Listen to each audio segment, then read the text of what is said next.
Hello everybody, this is your Digital Super Saiyan 3 back here with another video. And it's time I finally do this. This is my March pay-per-view review. And for the month of March, I chose to do Wrestlemania 3. From the Pontiac Silverdome, took place on March 29th, 1987. With 93,000 in attendance, the show was called by Jesse the Body Ventura and Gorilla Monsoon. So yes, I'm finally dipping into a pay-per-view from the 1980s. And why not the most iconic of them all to start with? Wrestlemania 3 from Pontiac, Michigan, or Detroit, Michigan, the Motor City. Well, it is Detroit either way because we're in the Motor City, baby. So, on to the show. We open with Vince McMahon yelling, "Welcome to WrestleMania 3! And here to sing America the Beautiful, Aretha Franklin." Yes, that's right, Aretha Franklin graces us with her presence as she sings America the Beautiful. Because this was kind of a trend that WrestleMania tends to have. We would always have a performance of America the Beautiful. Seriously. Except for maybe like in the Attitude Era, I believe we didn't have performances from America the Beautiful. I mean, yeah, we did have a lot of the time at WrestleMania they've sung America the Beautiful. And Aretha Franklin has done this twice. Once here, and then the second time 20 years later at WrestleMania 23 in Detroit. But we're just talking about WrestleMania 3 today. And we got up in the booth with Jesse and Gorilla Monsoon. You got Mr. Baseball, Bob Uecker, and Mary Hart from Entertainment Tonight, also up in the booth. And now we're getting into our first match. It is a tag team match. As the Can-Am Connection, Tom Zink and Rick Martel defeat the team of Cowboy Bob Orton and the Magnificent Don Morocco with Mr. Fuji in their corner. And it was a fun little match. It wasn't anything fancy. The Can-Am Connection ends up winning when Martel goes for a crossbody on Morocco and Zink trips him up. 1, 2, 3. Zink and Martel are your victors, and the Can-Am Connection goes on to win for the first match of the evening. Now we get into a backstage interview with Bobby the Brain Heenan and Hercules as they plan to punish Billy Jack Haynes and declaring victory. Of course, this stems from an incident when they tried to lock in the full Nelson on Billy Jack Haynes. This is the Battle of the Full Nelsons, and Jesse said, "This is one of the matches I was anticipating for. Hercules, the mighty Hercules, taking on Billy Jack Haynes." Of course, Bobby the Brain Heenan would call him Billy Jerk Haynes, but it's Billy Jack Haynes, as Gorilla would correct him. Because we would see Bobby in the booth later on in the night.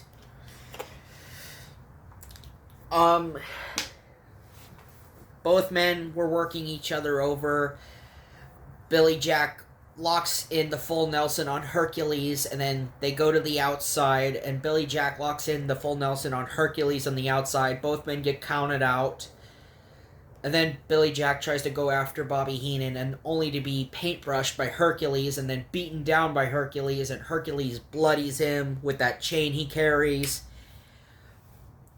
So I gotta give this a +3 stars. I mean, yes, I know it ended in a double countout, but it was still entertaining as hell. Don't get me wrong, just especially the bloody ending that came after it.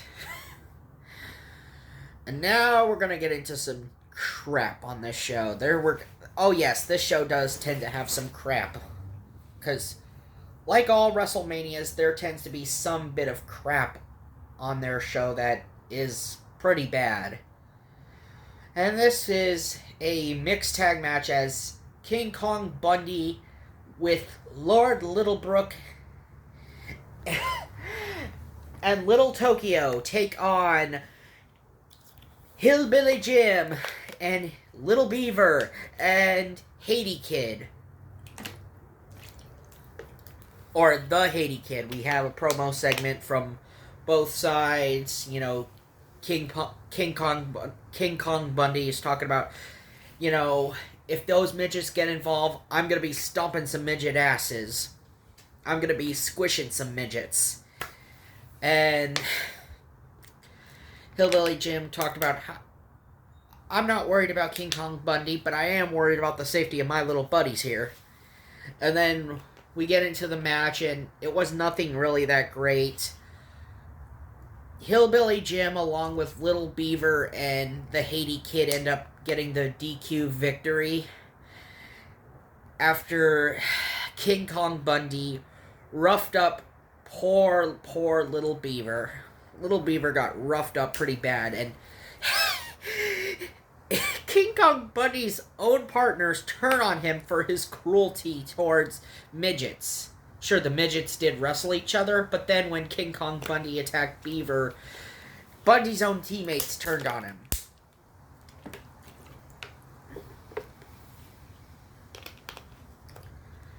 Now we get into our next match, and it's the Loser Must Bow match.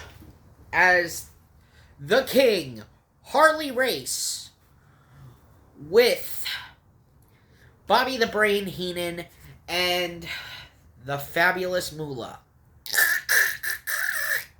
I'm sorry, but I have to gag every time I mention Moolah. because of the stories I've heard about Moolah and everything. So, and how much of a complete train wreck of a human being she was. Anywho, Harley Race is taking on the JYD, the Junkyard Dog, in a Loser Must Bow match. And it is for the crown of Harley Race.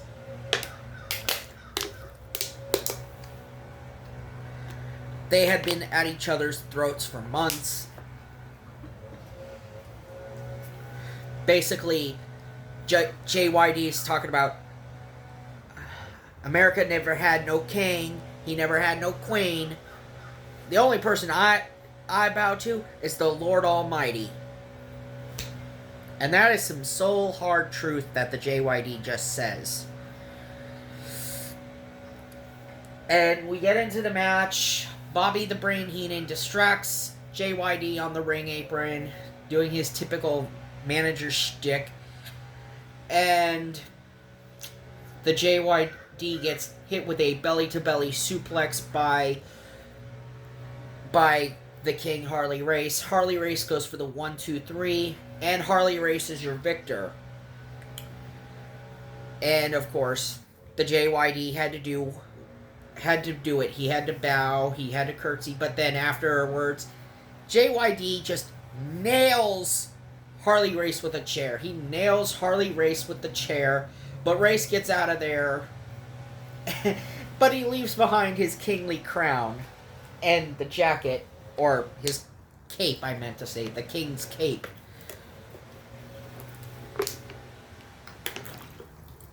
Next, we get into a promo segment with Hulk Hogan as he is being interviewed by Vince McMahon. Hulk Hogan's talking about, Andre the Giant, it's time you embrace the ultimate truth that is Hulkamania. That Hulkamania, brother, is the absolute truth that you must face.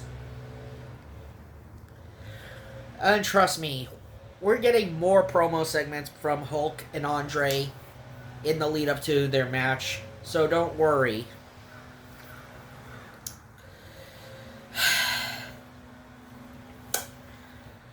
Next up, we get a tag team match as we have the Dream Team.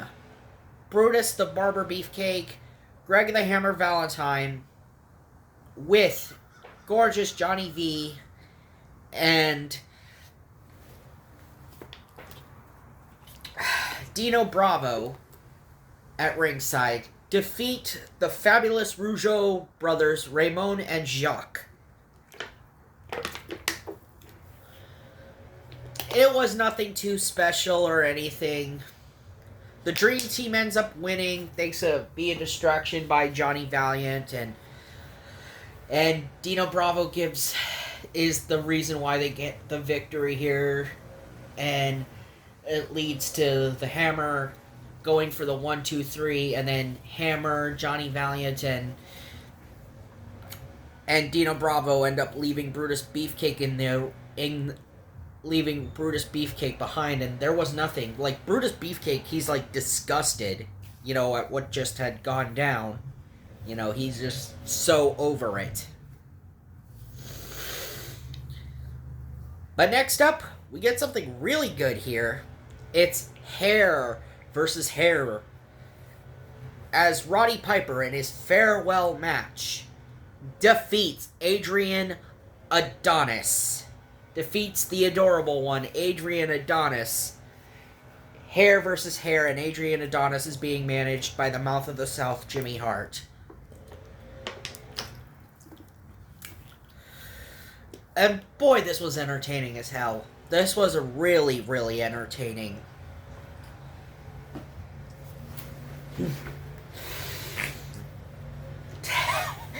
Like, the match ends, like, Adrian tries to put Piper to sleep with his own sleeper hold, but Piper is not going to go out. You see Adrian letting go, thinking that Piper had passed out, which he didn't. And Piper gets revived when Brutus Beefcake walks out, and he revives Piper. Piper comes back, and he puts a sleeper hold of his own on Adrian Adonis.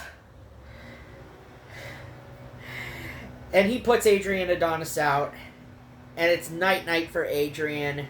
Adrian's out, Roddy Piper wins, and he's cutting, and he and Brutus Beefcake begin shaving and cutting off the greasy, blonde locks of Adrian Adonis. And Jimmy Hart, he got roughed up as well. And Adrian Adonis has just been shaved. He's just been shaved. He's just lost all his hair. Well, most of his hair. Getting shaved up, like, by Roddy Piper. Even though Jesse the Body Ventura is claiming this was an injustice and everything. But that's Jesse for you. Always biased against the babyfaces because he was a heel commentator. Because Jesse was always such a big heel commentator anyway. Like, he was basically the quintessential heel commentator, if you will. Before he later went to WCW in the early 90s.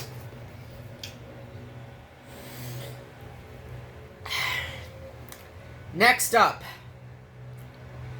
and we're getting into our next match, it's going to be 6-man tag action.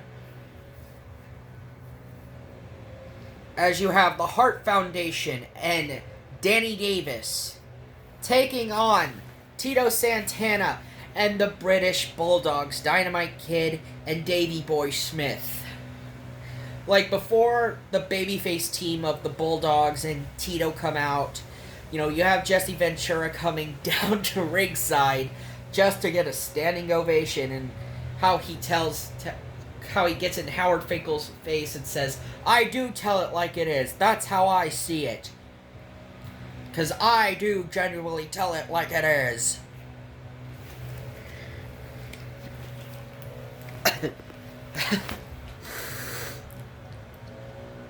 And, of course, then you see the Bulldogs and Tito come down. They're coming down, and before the match even starts, like during this big free-for-all brawl that's happening around ringside, Jesse ends up taking Matilda. He ends up running off with the Bulldogs' Bulldog Matilda. Yeah, he ends up running away with Matilda. while the Bulldogs and Tito are distracted with Jimmy Hart, the Hart Foundation, and Danny Davis. This whole match was built around one person, and one person in particular, Danny Davis. He is the reason why Tito Santana lost the Intercontinental Championship in the Boston Gardens to the Macho Man Randy Savage for his bad calling. And also, Danny Davis was also responsible for handing the tag team titles to the Hart Foundation. And yes, we did have a promo with Jimmy Hart and the Hart Foundation and Danny Davis where Jimmy Hart called the Bulldogs the biggest bunch of crybabies he's ever met.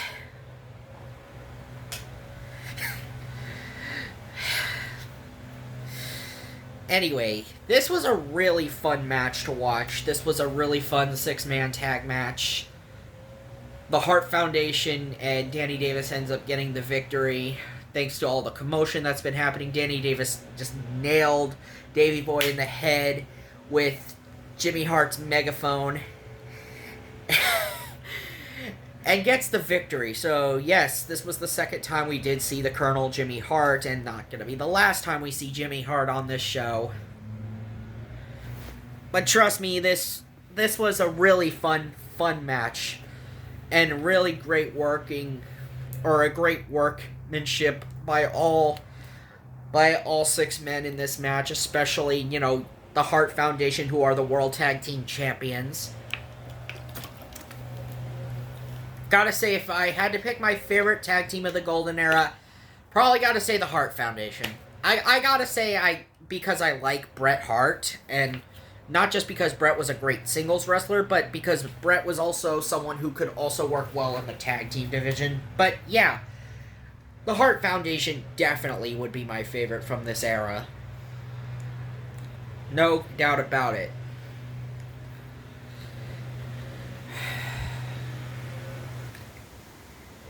Next up,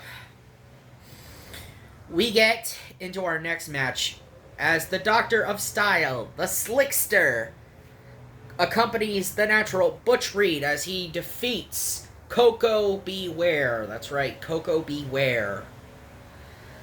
And with his bird, Frankie. Oh boy.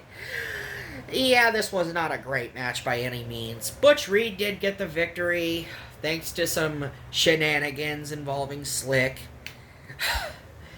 But of course we did get a after the match brawl, and of course we see Slick get involved and he's attacking Koko B. Ware, and him and Butch Reed are beating down Koko, and then out comes Tito Santana, who has his own score to settle with the Slickster. He rips Slick's jacket and shirt off of him, like he begins to rip the clothes off of Slick's back. Like Slick's clothes are ripped up. And Slick and Butch Reed get out of there. And this isn't going to be the last time we see the Slickster, the Doctor of Style Slick.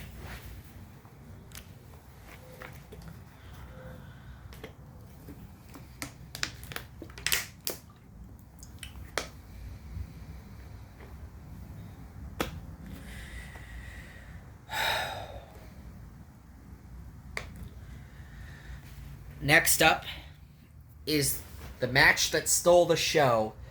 The match that was the hidden gem that stole this show completely. One of the greatest matches of this show. Savage Steamboat for the Intercontinental Championship. It was a wild, wild match. But yes, this all stems from Ricky the Dragon Steamboat seeking revenge on Macho Man Randy Savage for crushing his larynx, as Savage had tried to put him out of the business. He had tried to end Steamboat's career. Steamboat returned in February to exact his revenge on Randy Savage, and coming to the aid of his good friend, George the Animal Steel. And George the Animal Steel would be the corner man of of Ricky Steamboat. He would be in Ricky Steamboat's corner, as Steamboat would take on Savage, and Savage would have Elizabeth in his corner, because that was the Macho Man's MO, if you will, because the Macho Man always had Elizabeth by his side. Because what's Macho Man without Elizabeth? And you see, Mary Hart earlier tried to get an interview with Elizabeth before Macho Man just comes stepping in and just taking the spotlight when Mary Hart was just trying to interview Elizabeth, only just to be interrupted by the Macho Man being the spotlight stealer. And of course we had a video showing Macho Man in the interview area doing a promo before the match, talking about how he's going to put Ricky the Dragon Steamboat out for good. Of course, Steamboat would retaliate with a promo of his own before he came out. And now the actual match. This match was a wild affair, like I said. This was, you're seeing cover after cover, move after move. Savage and Steamboat, it was like a game of chess, as these two chess masters were painting the ring canvas. Steamboat with the white pieces, Steamboat to represent the white pieces, because he's the White Knight, taking on the Black Knight, which is Macho Man Randy Savage. Because I would think Macho Man would be the black pieces, because black represents darkness and everything. Yeah, you know what I mean. The match truly ends when Savage while the referee has been taken down and the referee doesn't see it, Savage attempts to try to go for the ring bell. He tries to use it again to try to crush Steamboat's lyrics, but Animal Steel grabs the ring bell from him, and then Savage kicks Animal Steel in the face. Then Savage tries to grab the ring bell and tries to do it again, but only for Animal Steel to push Savage off the top rope, leading to Ricky having to roll up Randy for the 1, 2, 3, and Ricky the Dragon Steamboat is the new Intercontinental Champion. And yes, there were only 2 title matches on this show because the tag team titles were not on the line.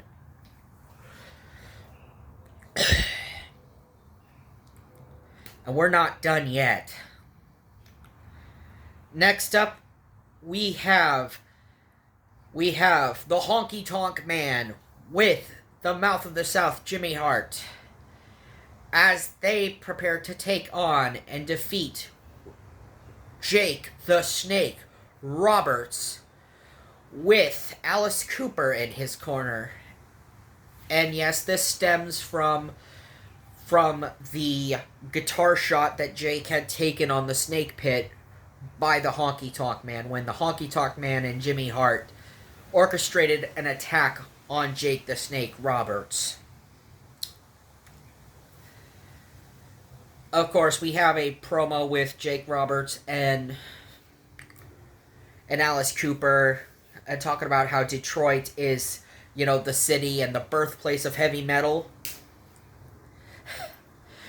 I like Alice Cooper's wardrobe here. I'm not gonna lie, that jacket he's wearing, that with the skull on it, with the red eyes, that looked so cool, though. I'm not gonna lie, I do like Alice Cooper's wardrobe here.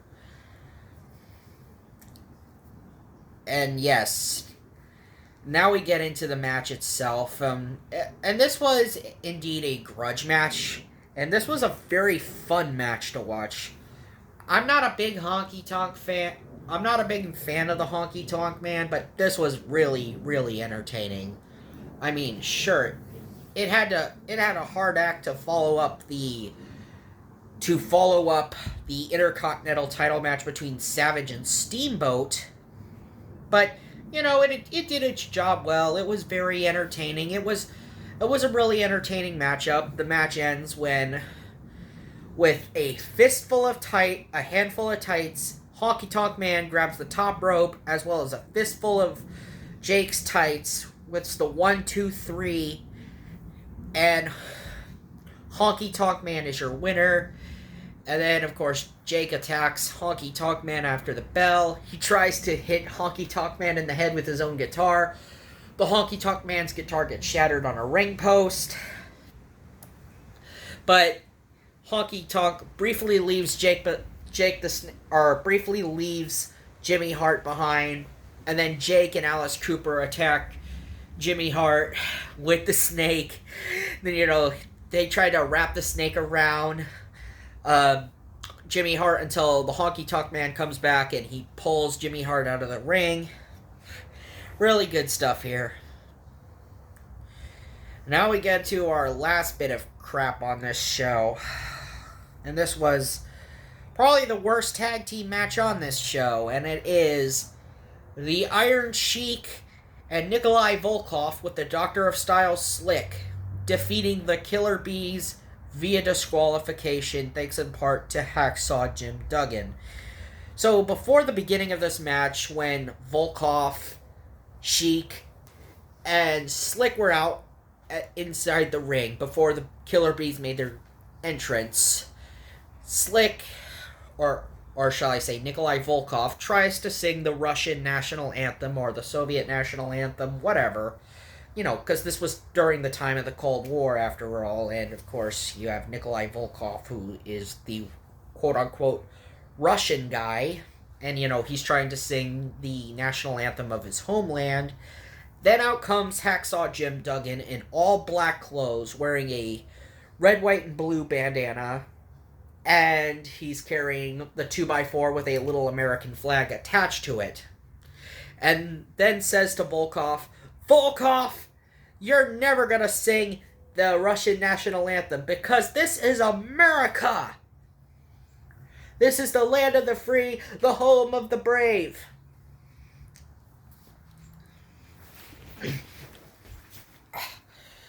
And then out come the Killer Bees, jumping Jim Bronzell and B. Brian Blair. Out come the Killer Bees. They're ready for their match.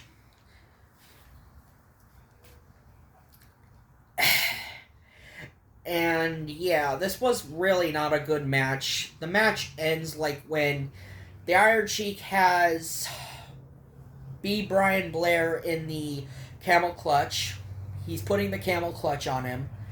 And then Hacksaw chases Nikolai Volkov into the ring. Nikolai Volkov runs past the Iron Sheik, and then Jim Duggan hits the Iron Sheik in the back with the 2x4, giving Sheik and Volkov the victory. And then Jim Duggan says, Volkov, Sheik, if you're not going to play by the rules, then neither will we. Because this is America! Yet again reiterating that this is America. And yet they're celebrating like they won, even though they technically didn't. And Jesse the Body Ventura says, what do they got to celebrate? They lost the match, Gorilla. And now we're getting into our main event. So this is it. The most iconic main event of the decade for the WWF Championship, or the World Wrestling Federation Heavyweight Championship of the World, that's going to be put on the line. Hulk Hogan versus Andre the Giant. This was years in the making. A match that was 3 years in the making. During the night, back in 1984 in January, when Hogan first won the WWF Championship from the Iron Sheik, Andre was there in Hulk Hogan's dressing room congratulating Hogan, pouring champagne on Hogan. And through those years, they had been the best of friends, like brothers.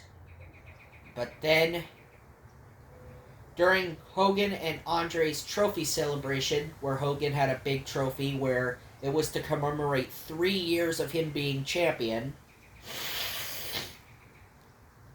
Andre would receive a trophy that would dedicate him to being undefeated for 15 years. Then, Andre would walk off from the celebration. Of course, what would happen next on Piper's Pit would be the most shocking turn of events. Enter Bobby the Brain Heenan, who comes in with Andre the Giant as Andre shows up and he confronts Hogan. And Hogan doesn't know what the hell this is about. And Andre is telling him, I've come here for one reason, to challenge you to a championship match at Wrestlemania. And Hogan says, this is not going to happen, Andre. We're friends, Andre. Please don't do this, Andre. And then Bobby Heenan's like, maybe you'll believe this, Hogan. And Andre rips off the cross and the shirt off of Hogan's backside. And Hogan, you see blood coming down his chest. Andre walks off. And Piper is asking Hogan, are you gonna fight this man at WrestleMania? And with an emphatic yes, Hogan yelled, yes! So now Hogan accepts the challenge for WrestleMania 3, the biggest match in the history of the WWF. So we start off with Bob Uecker in the ring. He's saying, he's announcing Mary Hart to the ring as she's going to be the special guest timekeeper, and he's the special guest ring announcer. And then out comes Andre the Giant.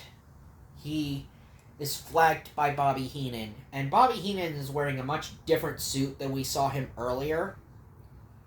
Oh yes, I forgot to talk about how Bobby Heenan was up in the booth during the Butch Reed and Koko Beware match. Yes, to gloat about his success. Now, personally, like I said, I like this white suit with the gold trim that Heenan is wearing.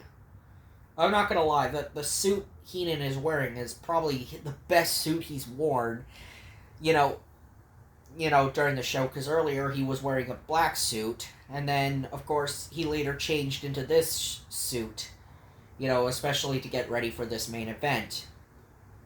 And Andre, he and Heenan are riding on this ring car, because all throughout the night you've been seeing wrestlers riding on this big float that looks like a miniature wrestling ring. We've seen wrestlers during the night being carried on this car. And then you see Hulk Hogan come out, and Hulk, being the champion, he's coming out with the real American playing, and he's walking to the ring. Hogan is walking to the ring, and the match is on. We get the iconic stare down between Hogan and Andre. We have Jesse the Body Ventura saying, Hogan is 5'8", Andre is 7'5". And Gorilla Monsoon saying, this is the irresistible force beating the immovable object. Basically, this was Gorilla Monsoon's most iconic call, talking about the stare down between Hogan and Andre. And then we get into the match itself. Hogan attempts to try to body slam Andre early, but Andre lands on him, goes for the 1-2-3, but Hogan kicks out at 2. He gets the shoulder up at 2. Andre gets in some offense after that. Then Hogan begins turning it around. They begin fighting outside the ring. Andre tries to headbutt Hogan, but ends up eating ring post. Then Hogan tries to pile drive Andre on the concrete, but Andre backdrops him. And then once they got back into the ring, that's when it happened. Andre being dazed, he gets dazed, and Hogan finally lifts him up for the body slam. Then does drop the leg. 1-2-3. Hulk Hogan retains the WWF Championship, and Andre and Heenan retreat in defeat. Yep, the moment of Andre the Giant being lifted up by Hulk Hogan and being body slammed. And keep in mind, Andre himself during this time period was not in the best of health by any means because of Andre's medical condition and how he kept growing and growing and growing. The way Andre's growth spurt was, he had the most unnatural growth spurt out of any human being on the face of this earth. And that's saying a lot. And yes, Andre was also wearing a back brace, by the way. And yes, that very same back brace that was supporting Andre during the match that he was wearing against Hulk Hogan, was also shown in the WWE Lost Treasures series on A&E, as Mark Henry actually saw the back brace that Andre was wearing when he visited the warehouse. And so yeah, WrestleMania 3 ends with Hogan triumphant as he's playing as the Real Americans playing, and he's posing in the ring, thanking the man upstairs. And then we get the re-recording of Aretha Franklin playing America the Beautiful with still images of all the matches that happened at WrestleMania 3.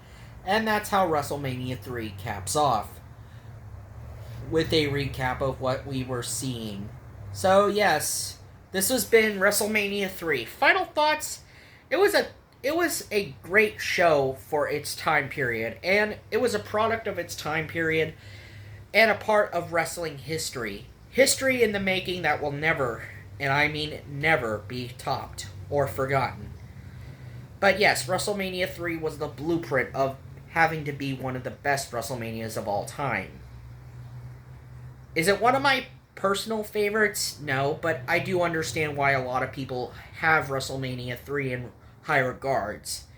Anyway, this has been your Digital Super Saiyan 3, and I will see you guys next time in April when I tackle WWE's Backlash 2003 in Worcester, Massachusetts. See ya!